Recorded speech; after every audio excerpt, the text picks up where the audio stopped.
9. Chapter 33. The Tide Turn. You! Sauske snarled, his Sharingan igniting and black marks creeping up the base of his neck. Stay away from me! And then he left. Without a backwards glance, Sauske made a beeline for the village core, his hands balled to the fists, the curse on his neck stinging and mind racing. He didn't know exactly where he was going, only that, wherever it was, he needed to be as far away from her. Why didn't she tell me sooner? He fumed, his chest tightening painfully. He felt betrayed. After years of vowing to pursue his revenge in isolation, without the destruction of unnecessary bonds and connection. Recently, he had imagined that, perhaps, a connection with Sakura wouldn't be a setback. Perhaps, he had thought, a connection with her would help him. They were both adventurers, after all, strong ones at that. Combining their efforts for a common goal seemed logical and efficient. Not to mention, there was the added perk of Sauske truly not minding her company. I'm an idiot, he thought, slamming a fist into an undeserving tree trunk, cracking on impact. Trusting her was a mistake.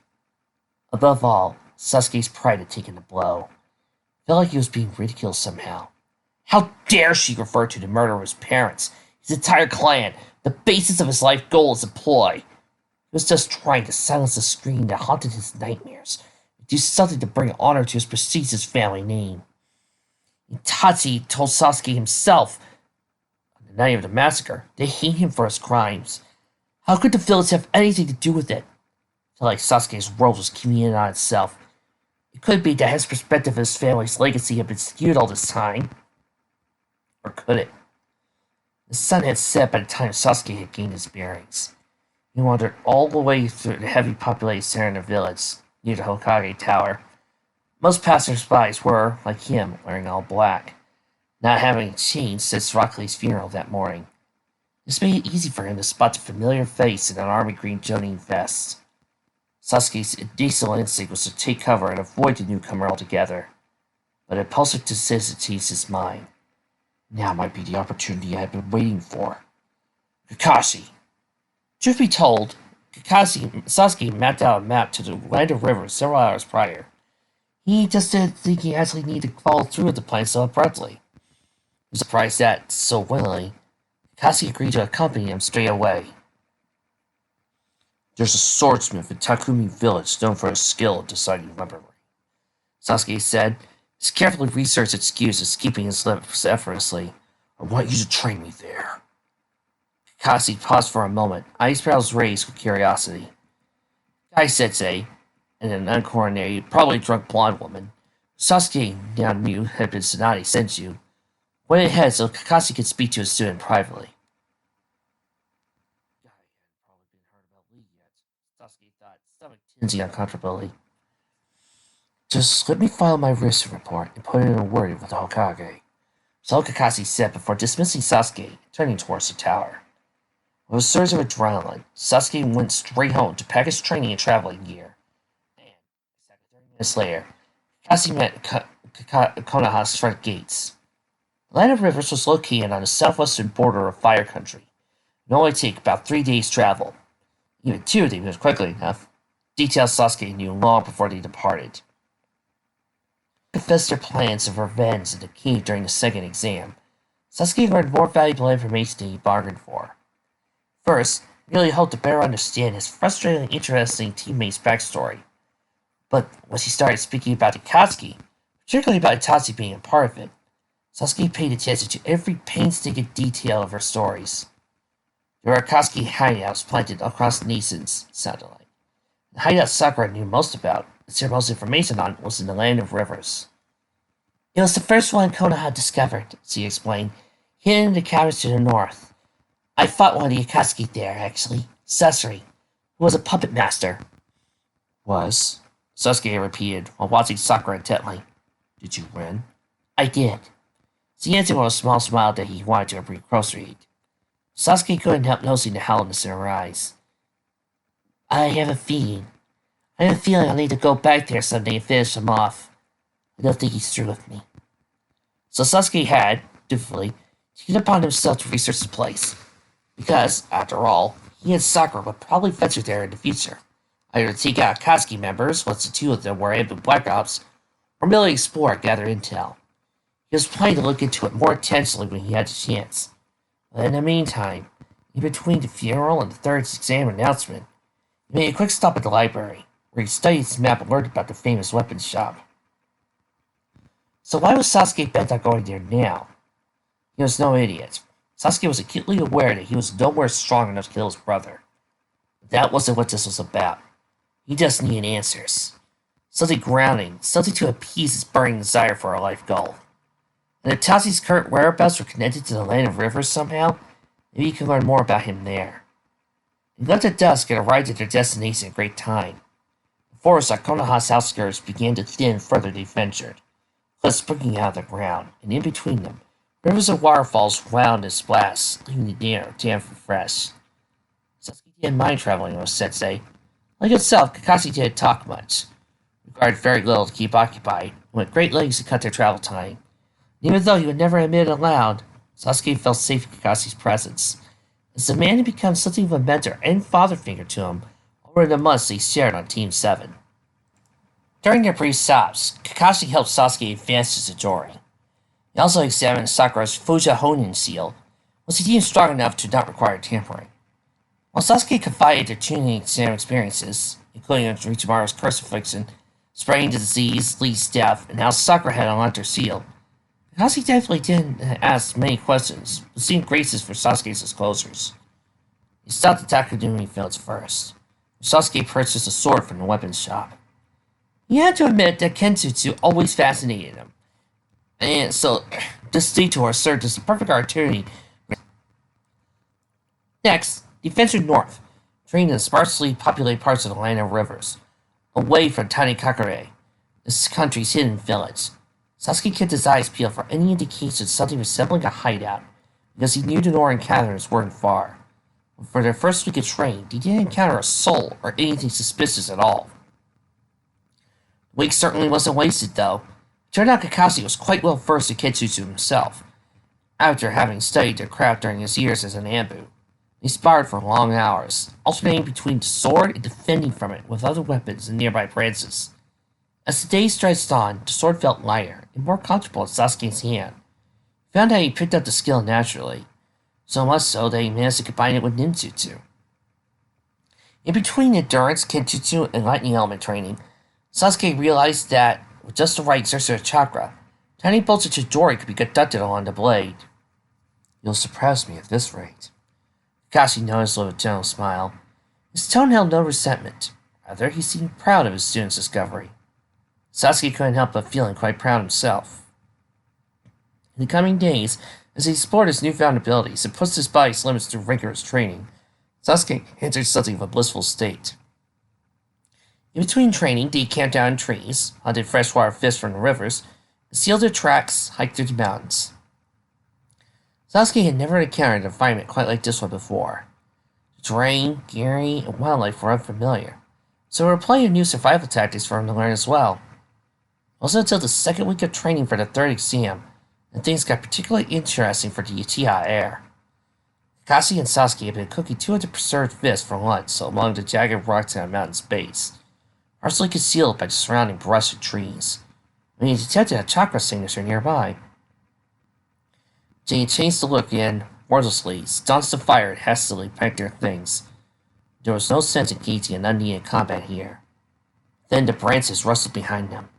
Instantly, both Sasuke and Kakashi dropped what they were holding, including newly purchased sword. Sasuke didn't have a proper place to store it yet. They sprang away from their campsite in the opposite directions, to conceal themselves from approaching enemies. This was an ambush. The priority was to get out of the line of fire. Sasuke's heart drummed anxiously as he peered through the tree branches. He couldn't see Kakashi from his position, but he suspected his sensei was doing the same, as much as he hoped the intruder was a fluke. Some animal unconnected to the chakra signature he sensed. Another adrenaline-filled part of him privately wouldn't have minded a fight. A tall, cloaked man, unlike anyone that Sasuke had ever seen, stepped out from the trees. He appeared to be a man crossed with a shark. His body was burly and muscular. His sheer skin, tinged blue, stretched across his bony, skeletal face. His coat was jet black, high-collared, dyed with swirling red clouds, and his Kirikakure head protector was slashed through. As peculiar as his appearance was, however, it hardly compared to the rolly, murky chakra radiating from him. Sasuke's body locked in place. Could he be Akatsuki? Oi!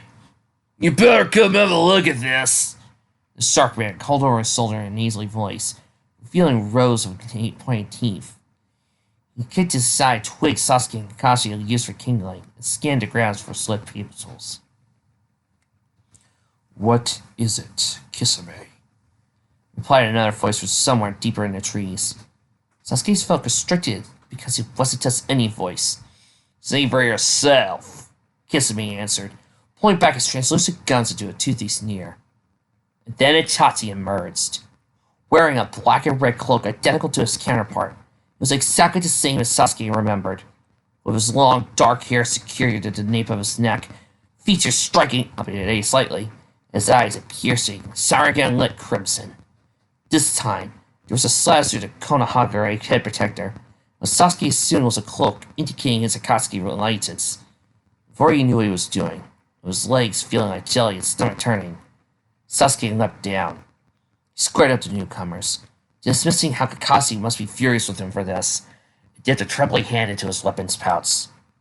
Itachi said monotonously, surveying Sasuke through a different gaze. Elder brother, Sasuke answered, his voice coming out far steadier than he felt. Sasuke didn't know what he wanted to achieve by facing Itachi right now. They fought, Sasuke knew he would be killed. His instincts and curiosity pulled him to action. Now, some combination of rage and fear was keeping him in place. We best relocate.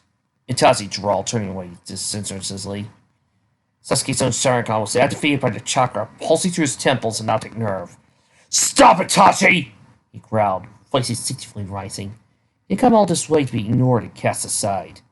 But Itachi strode away, back towards the trees without a backwards glance. I said stop! Sasuke yelled, feeling fire chakra well in his chest. I know the truth! Itachi froze in his tracks. Truth? Kisame repeated, glancing between the two brothers. About that night. Sasuke tried desperately. That night you slaughtered our clan! The next events occurred at such rapid succession, Sasuke could hardly process them. Barely a second after the words escaped his lips, Sasuke found himself surrounded by a ring of black flames that appeared out of thin air. They radiated a scorching heat and stretched several feet higher than Sasuke, trapping him and obscuring the world outside the ring. Except for when, between the tongues of fire, Itachi's face briefly came into view and he caught eyes. Itachi's Mayako Sharingan pulled Sasuke into a Tsukiyomi, a familiar, illusionary world marked by red and black hues and altered time and space perceptions. Sasuke's heart hammered with fear as the forest slipped away and was replaced by an empty, edgeless red plain, sound howling and wind and rang in the ears. Last time Itachi used this very technique on his younger brother, forced Sasuke to watch his family murdered over and over again, days on end. In this illusion, Sasuke's mind was subjected to whatever Itachi desired for him to see. In a screeching swarm, Itachi materialized before him, in the middle of the barren plain. What truth? His deep voice echoed as he stepped closer. There's a letter written by Konoha's elders in Hokage Tower. It says you slaughtered our clan at Konoha's orders. He growled, getting right to the heart of the matter, and forcing as much conviction to his tone as he possibly could. Itachi, inside the Genjutsu, raised his eyes to the cloudy red and black sky and closed them. After a long moment passed, this complicates things, was Itachi's eventual stoic reply. He met Sasuke's gaze, and there was an unusual softness in the expression. You should know this. Sasuke's breathing hitched. Why isn't he protesting? It was so much easier to just blame and hate Itachi for the massacre. Sasuke wasn't ready to believe that there might be even greater issues at hand, or truly believe what Sakura had told him. You mustn't blame them. Blame who? Konoha? Why not? Sasuke spat. Even if it was just an order, why did you do it? Mom. Dad. Sasuke's throat grew extremely tight. Tear ducts stung as moisture developed there. Itachi didn't answer, but rather vanished entirely. Sauske remained petrified to the spot as the landscape began to shift, tilting out of proportion until it transformed into a familiar setting. The sitting room was Sausche's former house. Two figures appeared there. It didn't take them long for Sauske to recognize them as a younger Itachi and their father. The story was told through images, starting with Fugaku Uchiha ordered his eldest son to gather intel on Konoha's Ambu Black Ops from the inside. Sauske quickly learned snippets of Itachi's memories presented by the Tsukiyomi, that the Uchiha clan had been preparing an uprising, led by Fugaku himself, who also his older brother learned the Uchiha clan's international affiliations. When it dawned on him that this uprising would cause a war. Itachi's exposure to war followed. Memories of battlefield, decades bodies, gore, and heartbreak. Sauske could feel Itachi's fear and mental turbulence through the genjutsu. Through the memories, the face of his infant self flashed through his eyes next. I couldn't let a war happen. Itachi's voice rang out, while images of him tossing and turning in bed, of him tiptoeing down the hallway to their old house to check on Sauske while he slept, of him cradling his baby brother appear. The words I need to keep you safe went unspoken. But Sauske felt him. He also felt a wetness on his face and a pang in his heart. Itachi then revealed how he reported the Uchiha clan's actions to a far younger third Hokage, how a frightening masked man with a mane of black hair cascading down his back called himself Madara Uchiha, offered to annihilate the Uchiha clan himself. The third Hokage tried to negotiate with Madara in pursuit of peace, but Danzo, one of the village elders, and Naruto's biggest asshole, supported Madara, and claimed he couldn't risk a single member of the Uchiha clan surviving. The other elders did not protest. Itachi, in a moment of utter sheer panic and shock, volunteered to assist Madara in wiping out the clan, because that way, at least, he could execute a tiny shred of control over the impending fall to Uchiha. His memory flashed forward to their parents' death door, kneeling at Itachi's feet. Sauske winced with fright, unwilling to witness the murder of his parents again. But instead, a different memory presented itself. They told Itachi that they were proud of him. Take care of Sauske. Mikoto whispered, a beautiful, haunting smile sprouting on her lips. For she closed her eyes and waited for her eldest son to run her through with his blade.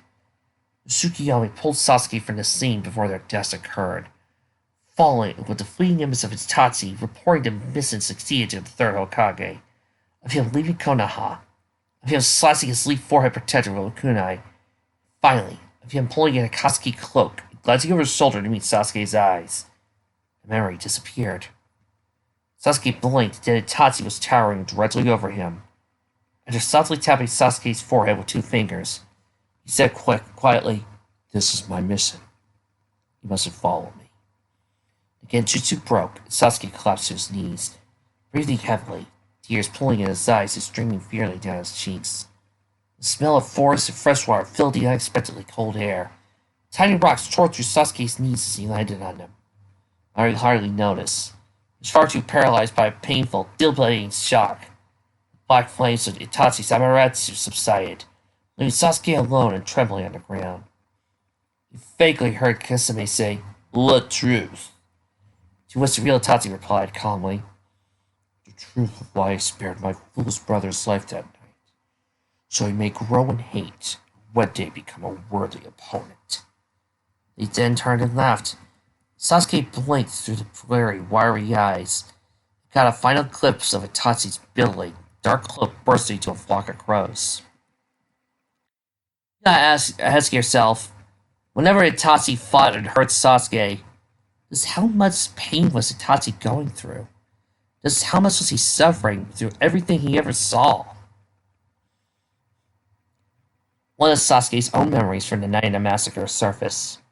You remember that, as Itachi was leaving after their brief encounter, he had been crying. The sight had been so fleeting that Sauske later convinced himself he dreamt it. Why? He had asked himself, why would a murderer ever cry for his victims? So he dismissed the memory as wistful thinking, focused on his grief and burning fury. But it was a real memory after all, wasn't it? A double agent. Sauske breathed to the ground, his tone softer and feebler than he could ever remember it being. Tears were dripping off his nose and trickling to his mouth. He never felt more small and confused as he did there, crouched on the ground among the land of rivers and northern mountains. He's lying to kiss me. He spared me because Gussie left his landing spot, landing beside his student with a gentle thud. It made sense he hadn't emerged from his hiding spot earlier. He was probably waiting for the least suicidal moment to join the scene and pretend to steal two S-rate criminals. How strange it must seem to him that, in seconds, Sauske was crippled and brought to tears. It must have appeared, from an outside perspective, that Sauske was injured by Itachi or his black flames. I'm not going to lecture you, Kakashi said, placing a steady hand on Sasuke's back, picking up the sword with the other. Because I'm sure you know how the jumping down from your hiding spot was a really stupid idea. Yeah, Sasuke lied. Sensei couldn't be more wrong. They traveled south next, far away from the mountains to the Akatsuki base, whatever exactly it was, and settled on staying at an inn in Tanigure to freshen up and hide among the other ninjas there. Kakashi explained it would be unwise for them to travel through the general empty, vulnerable expanse of forest connecting the land of rivers and fire country, while S-rank criminals may be after them. Sure, Sasuke said with a shrug while towel-drying his hair, pulling his blue t-shirt back on. The inn shower wasn't nearly as nice as the one he had at home, the way water temperature and pressure fluctuated, but after a week without a proper one, it was refreshing anyways. Although I doubt they cared to follow us. You're probably right, Kakashi agreed, while massaging his temples.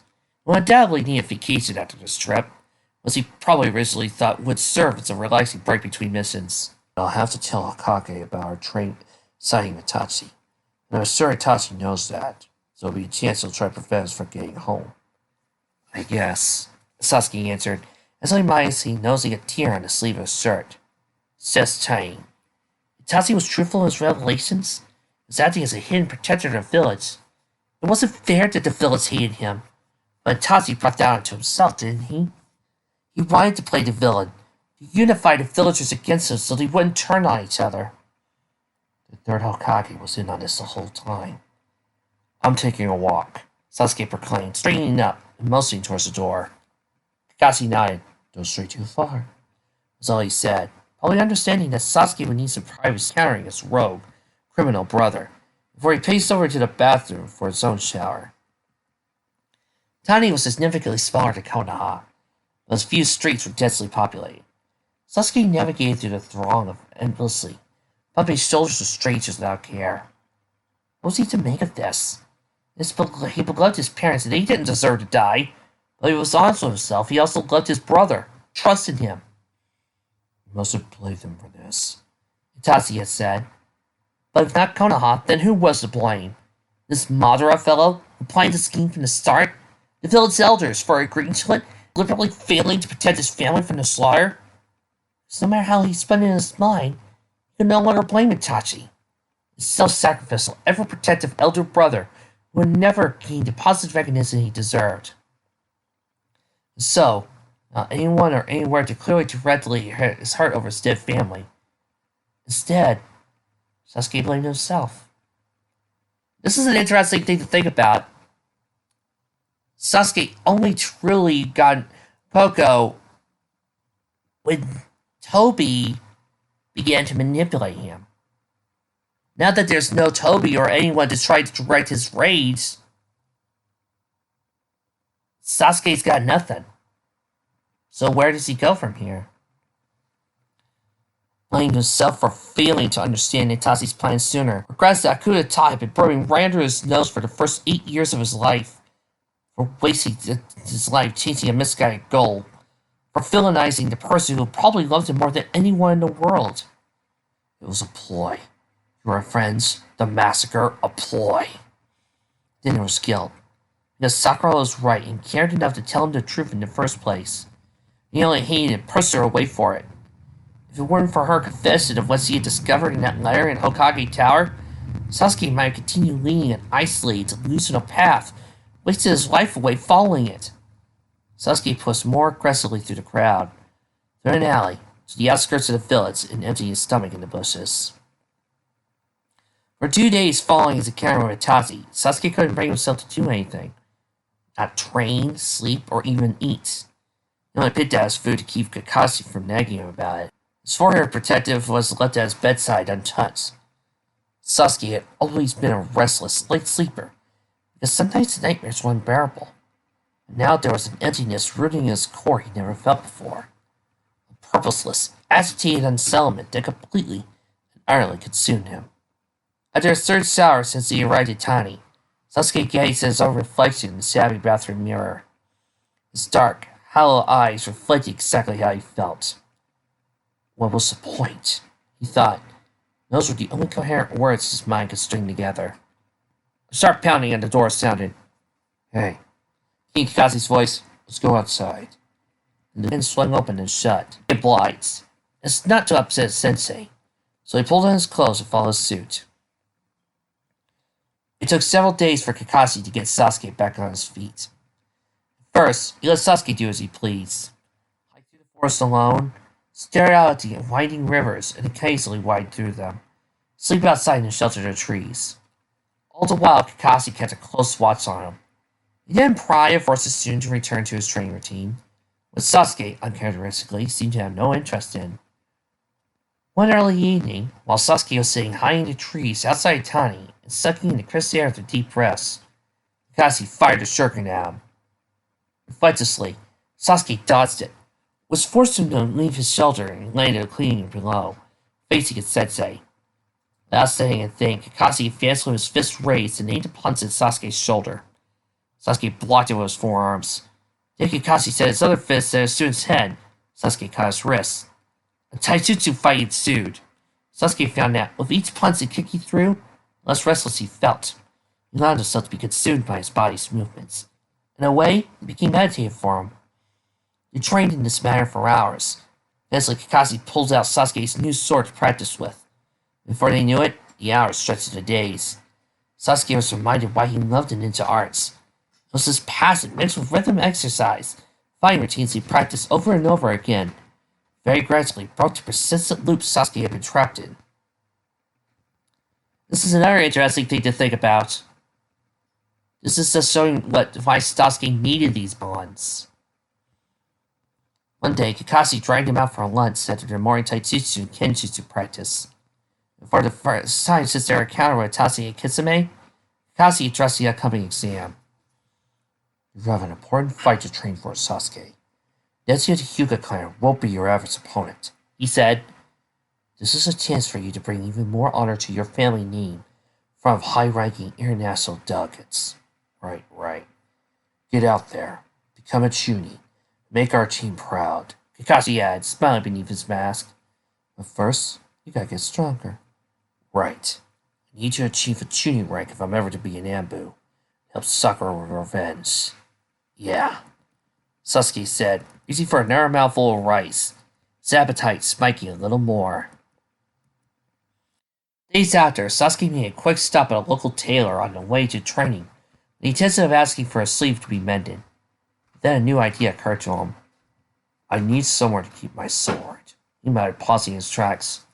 You need new clothes, said Kakashi with a chuckle, eyeing Sasuke's ripped sleeves and a raised eyebrow. Go get something, and we'll train when you're finished. So he did. Sasuke entered a closet store that sold clothing and combat gear. When the young shop owner asked what he was looking for, his only requirements for this outfit were material that could withstand extreme heat and fast movement, no sleeves, because fuck sleeves, and no orange. The shop owner, a young civilian woman with gray eyes and pale blonde hair twisted atop her head, did a pretty good job piecing together something that suited him, both visually and practically. It started with a fitted dark blue undershirt, like sandals that ended mid-calf, and heavy gray pants, followed by a sleeveless black shirt, on which he ordered the red and white family crest of his old shirt to be sewn, and a thick belt that covered most of his midsection, and a groove and a clasp where the sword sheath could be fastened. Sasuke nodded approvingly at his four-legged mirror and pulled his head protector over his forehead. Do you like it? The young woman asked, eyes practically bulging in her sockets to keep him once over. Was ended up being at least a thrice over. Her face was flushed. It's fine, Sasuke said, was stuffing a wad of money on the counter. It would probably cover plenty more than the cost of the outfit. He wasn't in the mood to count it out, and with the inheritance money of nearly 100 family members, cost was never really an issue. She fumbled on the register, face darkening with each passing section, while she handed out a receipt. "Do you?" she stammered, averting her eyes to the counter. Sauske raised his eyebrows expectantly, wondering if he had somehow underpaid or something. "Want to go out for tea?" She finally got out, while blinking rapidly, pursing her lips. "I finished work at—" "Oh, darn Sauske!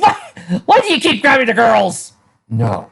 He interrupted with a second thought. "Ah, I'm first, of course," she said with a embarrassed smile. "Sorry, you must be taken then." It took Sauske a long moment to figure out what she was getting at. "Yes," he said automatically while reaching for the receipt. She finally managed to print and leaving the shop, trying to convince himself that the only reason he said yes was because no would have sounded like an invitation. Sauske's mind began to clear as the month passed. Rigorous training for the fast-approaching third exam keeping him occupied. He started sleeping a little better, and looked forward to his training excursions with Kakashi, but he still felt a little lost and purposeless.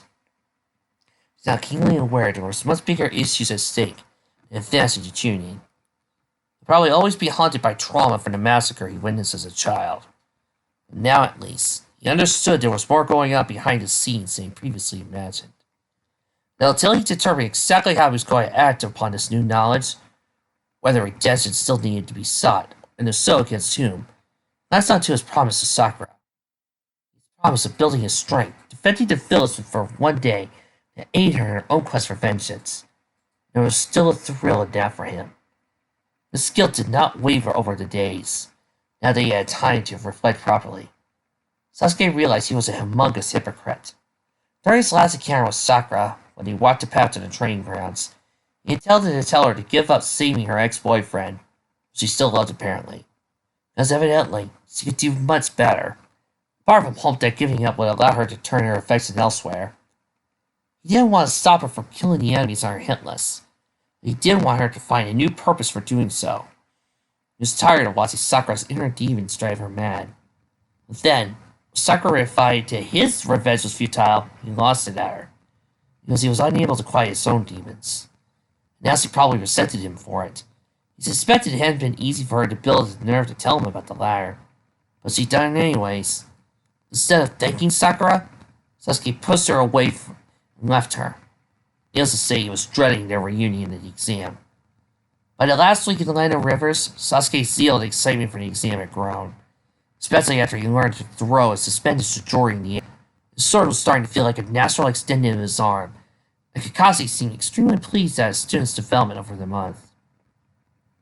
Sauske also grew eager, albeit anxious, to see his teammates again. As much as Kakashi was a compatible traveling companion, Sauske missed the contrasting energies that Naruto and Sakura brought.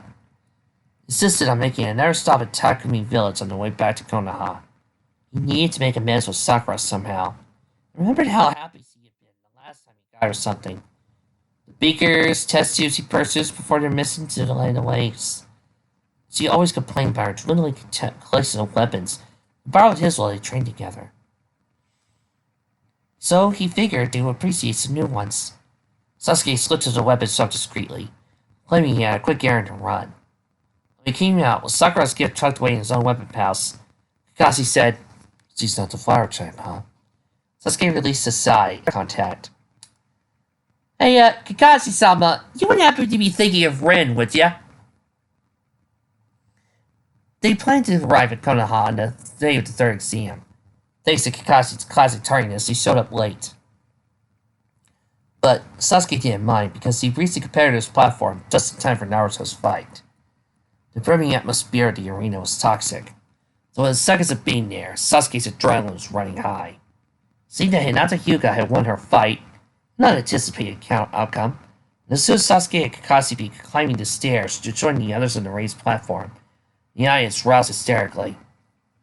"You're making quite a fuss, huh?" Kakashi said with a chuckle, his hands stuffed leisurely in his pockets.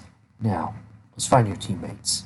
"Yeah," Sauske mumbled, while keeping his eyes trained on the ground, passing by a particularly angry Gaara, who was cursing under his breath and trembling. Sasuke made a point of sidestepping him because he knew that a quarrel with that guy could turn deadly mighty fast. Honestly, before he even got on the platform, Sasuke knew exactly where Naruto and Sakura were, gathered together on the opposite end. His dread over encountering Sakura again heightened. How the hell would he address her? The person he owed more than he could ever offer, but probably despised him. Is that you, bastard? Here we go, he thought, and bravely approached his team. And unfortunately, the reunion was even worse than Sasuke anticipated. What followed were a series of tense, awkward, and utterly gut-wrenching encounters. Sasuke never figured out how to talk to or even look at Sakura while feeling ashamed of himself. She's pissed. She hates me. Sasuke inwardly groaned, noticing how Sakura seemed to be doing everything she could to avoid him.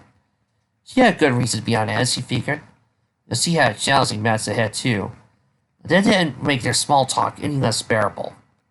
Naruto had managed to win this fight in a show-stopping manner by using a new technique called Rasengan, the blast through Haku's ice dome after several instances where it appeared he lost. Sasuke shook his head and smirked. What a guy. I thought he was screwed back there. He said, "You won!" Sakura exclaimed. And he heard Choi actually slung an arm around Sasuke's shoulder. He just about jumped with surprise, but she released him, probably regretting the action. But before he even had a chance to process it. Yes, he was a challenging opponent, the Sasuke Kakashi anticipated. And he turned out he was also a real pain in the ass. His fixation on fate and Sasuke's destined failure really rubbed him the wrong way.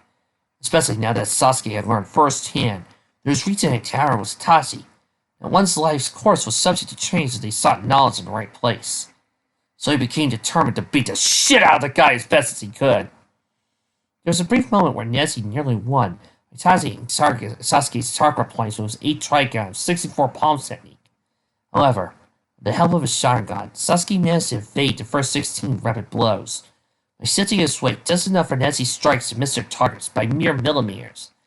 Almost doesn't say the blows didn't hurt like a bitch, though, as Neji's assault increased in speed, and Sasuke's eyes struggled to keep up with them.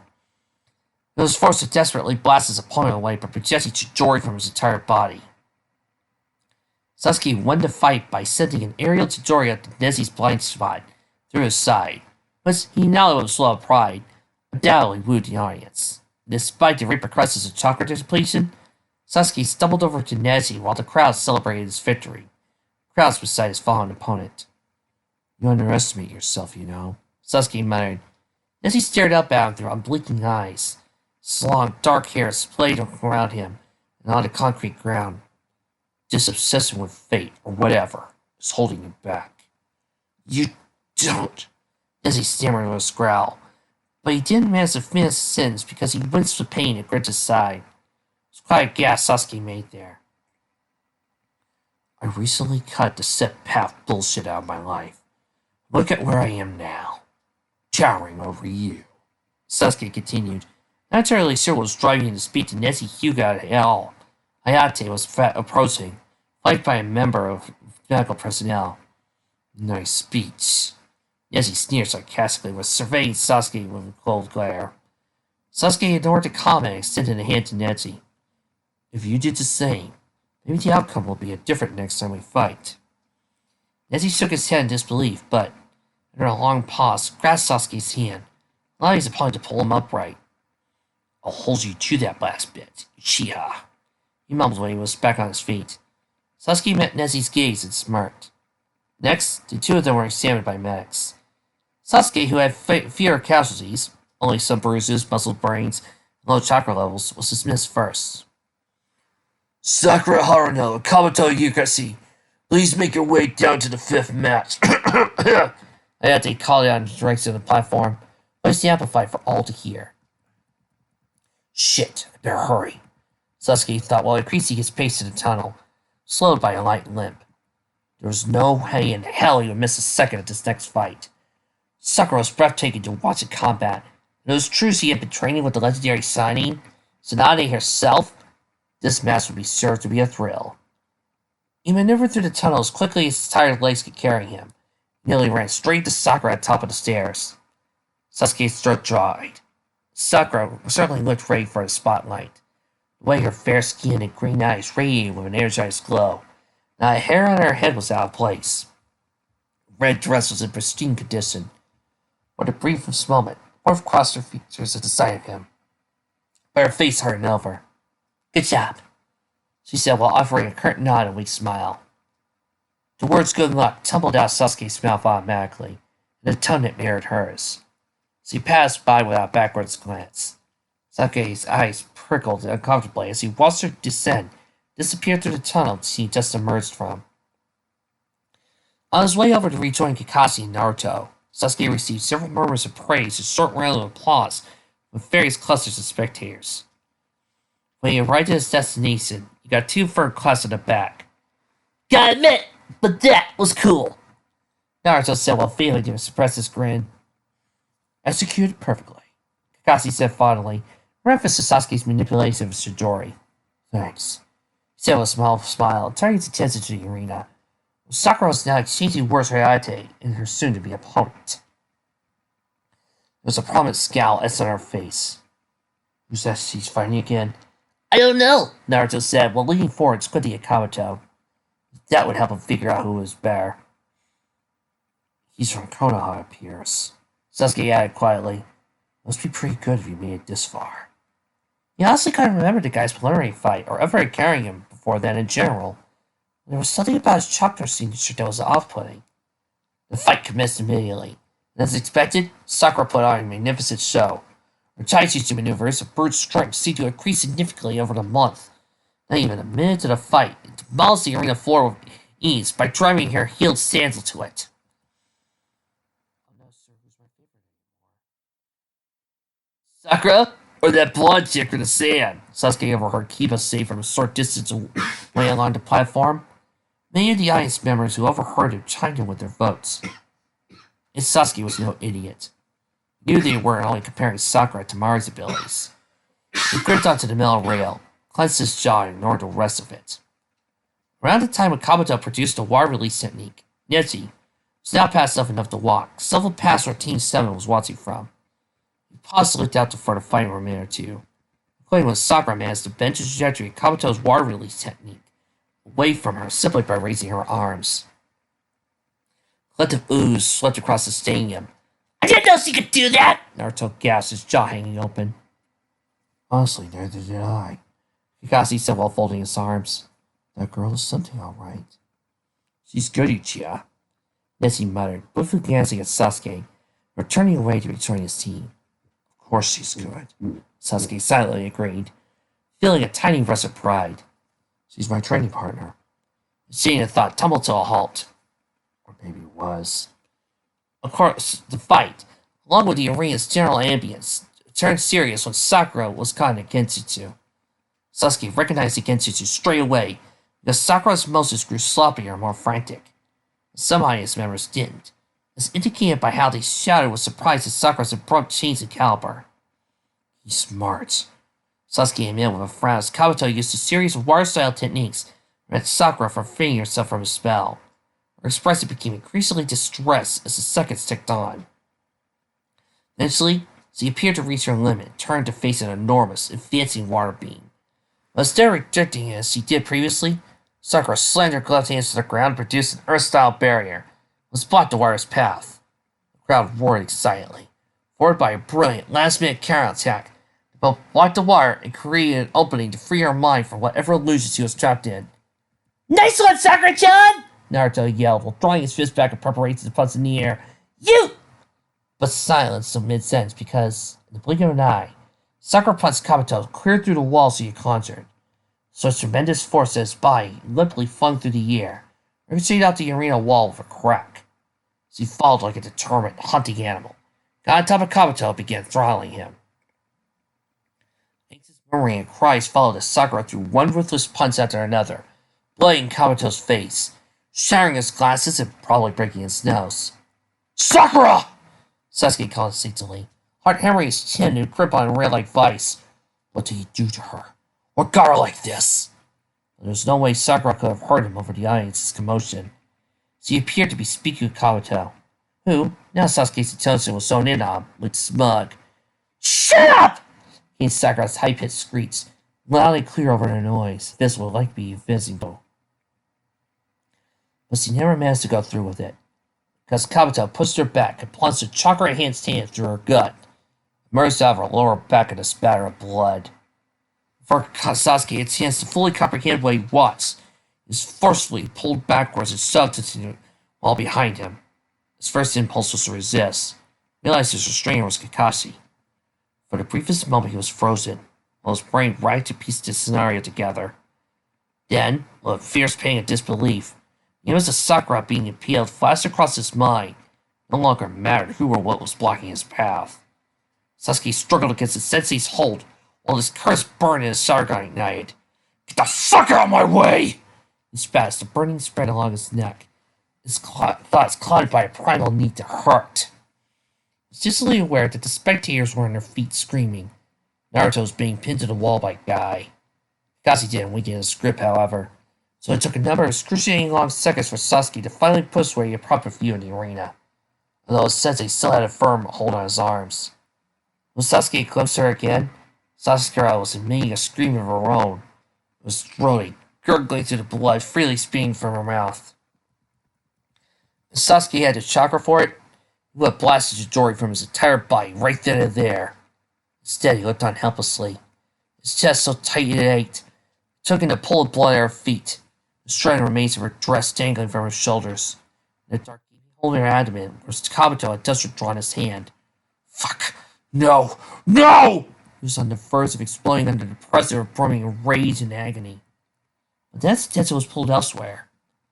There were black marks creeping along Sasuke's skin, seemingly growing from his forehead seal. Straight angular lines they crisscrossed along her neck and torso, down the lengths of her arms and leg.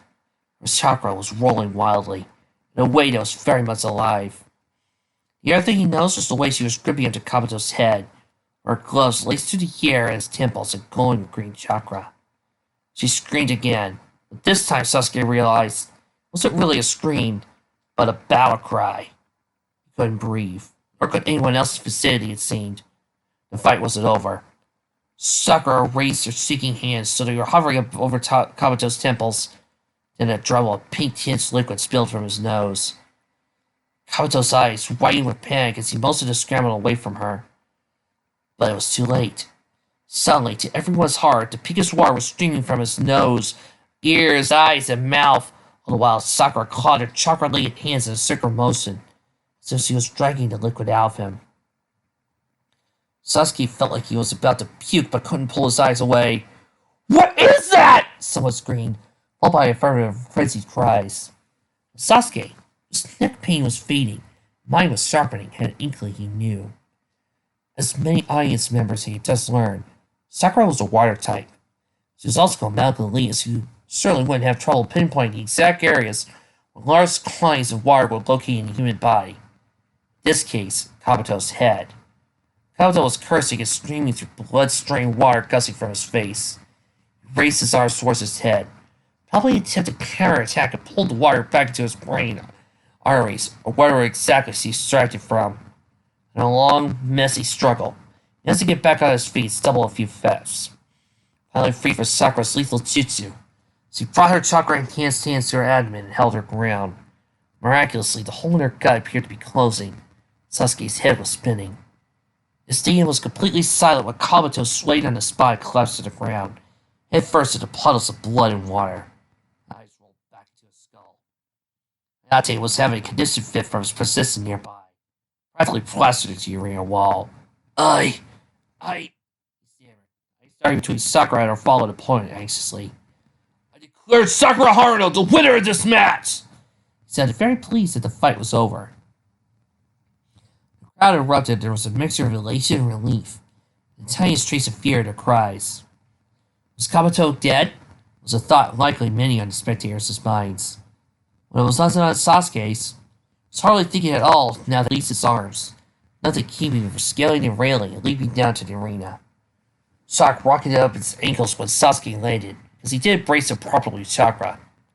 He paid no notice. I need to see her for myself. The group had already gathered around Sakura and Kabuto when he got there, primarily consisting of medical personnel. Sasuke stepped past him, feeling Naruto and Kakashi closer on his heels. Detected pulses of threatening along the ground. It seemed like everyone bear moved out of his way. Several people shouted with surprise, and one even toppled over. But Sasuke didn't care because it worked. Now I direct path to Sakura. She looked down with alarm, but Sasuke didn't slow his stride, dragging in her essence. First, Sasuke's eyes landed on her exposed lower torso. It was bore a prominent, ugly scar, but was closed. Those winding black lines were still etched along her skin, and channeling metal chakra through them. He sensed and quickly understood that they were what healed her and saved her life. The remaining shreds of her dress had been discarded now, and only had a pair of black tight shorts, and a thick black band around her chest over her breasts. Darn it! The blood spatters popped out against her pale skin, and particularly concentrating on her arms, face, and lower belly. It was only a few feet away, automatically. Sasuke pulled his new sleeveless shirt over his head, thrust it to Sakura because he wasn't sure he could handle the sight of her body in this state any longer. And he couldn't stand her being there. And the sea of watchful eyes, practically nothing. It made her look too fragile. She gaped down, green eyes alert and vibrant. Slowly reached for her shirt and pressed it to her collarbone. Noticed that crimson flecks were staining her hair. Sasuke, she breathed. It was a broken sound. Didn't alleviate any of Sasuke's unease in the slightest. He wanted to say something but couldn't. So instead, he brought a hand to her face and began carefully removing the blood from her chin, spudging it into the black sleeves of his forearms, then wiping him on his own blue undershirt. A growing crowd around them stared in silence and did not interfere, although several medics were watching him apprehensively. It was a matter of seconds until they jumped in. Thank you, she whispered. Sasuke's eyes traveled to hers, and found there were tears filling her lower lids. So he remained voiceless and proceeded to drag his thumb across her bottom lip to remove another blood spear, ignoring the stinging in his tear ducts and holding in the sigh of relief welling in his throat. Sadly, the author is not ending it like I would and having him kiss her!